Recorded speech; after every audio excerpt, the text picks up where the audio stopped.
Niba ukorera amafaranga ariko ntumenye uburyo ashiramo, uba umeze nk'umuntu uvomera amazi mu ijerekani ifite umwenge ariko atazi ko iyo jerekani iva. Ayo mazi agashirira hasi kubera ko ijerekani iri kuva. Ibi nibyo bibaho ku bantu benshi binjiza amafaranga, cyane cyane abakorera umushahara.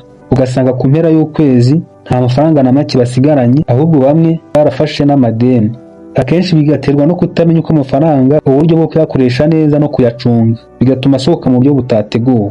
Muri iki kiganiro tugiye kurebera hamwe uburyo bwiza bugeze kuri butanu bwo gucunga amafaranga yawe yose winjiza uko yaba angana kose, bityo bijye bigufasha kwirinda ibibazo bijyanye n'amafaranga, binagufashe mu kugera ku iterambere ry'ubukire. Bahaye ikaze, ngiye ubategurira nkanabagezaho nitwa Ernest. Nyaboneka iki kiganiro nubona kigufashije, wibuke ukore subscribe, like, natange n'igitekerezo cyawe muri comment. Uburyo bwa mbere bwo gucunga amafaranga yawe ni ukwiyishyura mbere y'uko wishyura abandi. Icyo bivuze hano ni iki? Niba ubonye amafaranga, mbere yo kujya kwishyura abandi ibyo ukeneye mu buzima bwa buri munsi, banza wihembe, asigaye aba ari ukoresha mu kugura cyangwa se kwishyura bya bindi ukeneye.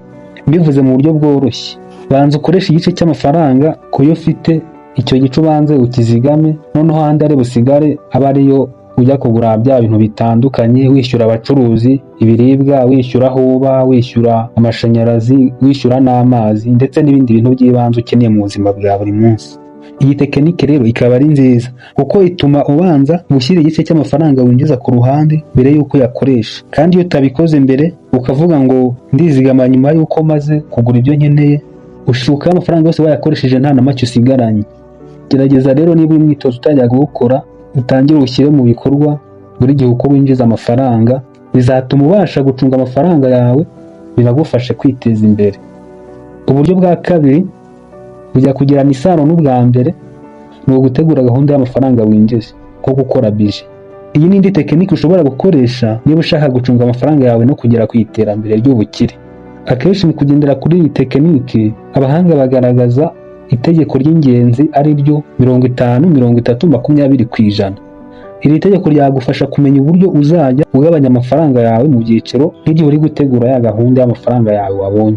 Dore uko rikorwa: ufata amafaranga, tuvuge n'umushahara winjiza buri kwezi, 50 by'uwo mushahara uyakoresha mu by'ibanze, ibyitwa needs, ari byo kwishyura ibiribwa, kwishyura aho kuba, kwishyura amazi, kwishyura amashanyarazi n'ibindi bikenewe by'ibanze. 30% by'umushahara uyakoresha mu bindi wifuza bitari iby'ibanze, mu bijyanye no kwishimisha, ari byo kwidagadura, kugura imyenda myiza igezweho, kugura telefoni nziza igezweho, interinete n'ibindi. Noneho 20% asigaye ukayakoresha mu kwizigamira cyangwa se no mu kuyakoresha mu gushora imari cyangwa se gutangira bizinesi izatanga inyungu.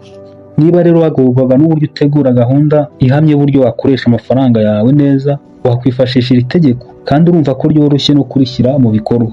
Ushobora no kutaryubahiriza uko riri, wenda ukifashisha nka 60-20-20% bitewe n'uko ubyifuza cyangwa se n'imibereho yawe. Icy'ingenzi hano kiba kigamijwe ni uko amafaranga yose winjiza aba agomba sigaraho igice ugomba kuzigama, kizagufasha nk'igihe watunguwe n'ibibazo cyangwa se mu gutangira umushinga runaka.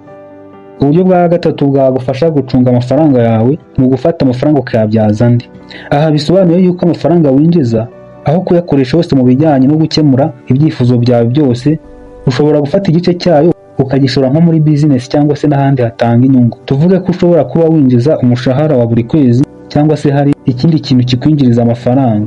Ubwa mbere ushobora kwigomwa nka 1/2 cya wa mushahara ukagitangiza nka business ubona ko izatanga inyungu. Noneho uko uzagenda uhembwa wa mushahara, ukazagenda ukuraho amafaranga make ukayashora muri ya business.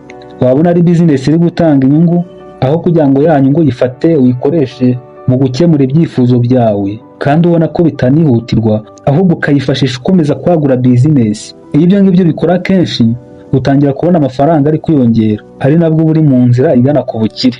Yego ushobora kubikora bikabanza bikanga, bikanagorana, bigafata n'igihe kirekire, ariko nka nyuma y'imyaka 5, nka nyuma y'imyaka 10, uko byagenda kose bitangira gutanga umusaruro kandi mwiza ugaragara. Uburyo bwa kane bwagufasha gucunga amafaranga yawe ni ukwirinda kugura ibintu byose ubonye utanakeneye. Hari nk'abantu babona amafaranga ariko amafaranga yabo agashirira mu kugura ibintu batari bakeneye, bitari biri no muri gahunda yabo, bitewe n'uko muri kino gihe n'abamaze ibicuruzwa byabo benshi basigaye bakorera kuri online, bashyiraho ibicuruzwa bishya byasohotse, bisigaye byoroherera abantu kubona ibicuruzwa bifashishije telefoni aho bari. Ukaba wajya nko kuri Facebook cyangwa se kuri social media runaka ukabona telefoni nziza bapostinze iri ku isoko yasohotse, ukabona imyenda myiza iri ku isoko, amasaha meza n'ibindi ubona ko bigezweho. Aha niho umuntu wumva ko afite amafaranga agomba guhita agura igicuruzwa runaka abona ko kiri kwamamazwa kuri social media, kandi ugasanga ni ibintu ubona ko umuntu byamugiye mu maraso. Mbega nibwo buzima bwo kumva yuko agomba kugura ikintu cyose abona ko cyasohotse, amafaranga ye agomba kugendera muri ibyo. Ibi ni byiza ku babicuruza cyangwa se kuri ba bandi babyamamaza, kandi ni nako kazi kabo, ntiwanabarenganya. Ariko niba ushaka gucunga amafaranga yawe no gutera imbere, mbere yo kugura ibyo bintu tegereza iminsi byibuze 30. Noneho nyuma y'iyo minsi ibi bizagufasha gufata icyemezo cyiza ko ugomba kugura ibyo bintu bitewe n'uko wamaze gusuzuma ukabona ko ubikeneye, cyangwa se wasuzumye ukabona ko ibyo bintu utakibikeneye. Kubera ko 90% y'abagerageza umwitozo basanga atari ngombwa kugura, ahubwo amafaranga bakagomba kugura ibyo bintu bakumva ko bagomba kuyashora ahazatanga inyungu. Uburyo bwa gatanu bwo gucunga amafaranga yawe ari nabwo nasorezaho muri iki kiganiro ni ukwirinda ideni ribi. Ubusanzwe habaho ubwoko bubiri bw'amadeni, aribwo ideni ryiza n'ideni ribi. Ideni ryiza ni ideni ufata rikagufasha gutera imbere cyangwa se kwinjiza amafaranga. Nk'urugero ni nk'igihe ufata inguzanyo ugiye gutangira business cyangwa se ugiye gutangira nk'ishuri.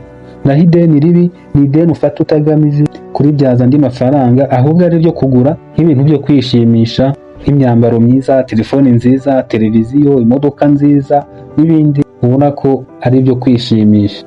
Aha rero ni naho nashaka kugaruka cyane, kuko usanga hari umuntu ufata ideni agamije kugura ibintu byo kwishimisha nk'ibyo tubonye hejuru. Yego ni byiza ushaka kugaragara neza, kwishima no koroshya ubuzima, ariko menya ko iryo deni rishobora kugutera stress mu kuryishyura, kuko niba winjizaga umushahara wawe buri kwezi, iryo deni rizajya rifata igice kuri wa mushahara, bityo ingano y'amafaranga winjizaga agabanuke, inadindize na rya terambere ryawe. Inama natanga hano, niba ubona ko ideni ugiye gufata atari rizaza rije kukubyarira inyungu cyangwa kuguteza imbere, bibaye byiza waryihorera, kuko nutarifata bizatuma ubasha gusigasira amafaranga winjiza udahangayikishijwe n'uko uzajya uhora wishyura rya deni. Ahubwo ukaba wafata ideni rizagufasha gutangira business, gukora ishoramari, mbese ideni ubona yuko ari cyo rizahindura ku buzima bwawe. Ni hano twasoreza kino kiganiro. Wakoze cyane iyo wagikurikiye. Niba kigufashije ntugende udakoze subscribe, like, share no gutanga igitekerezo cyawe muri comment. Tubonane mu bindi biganiro.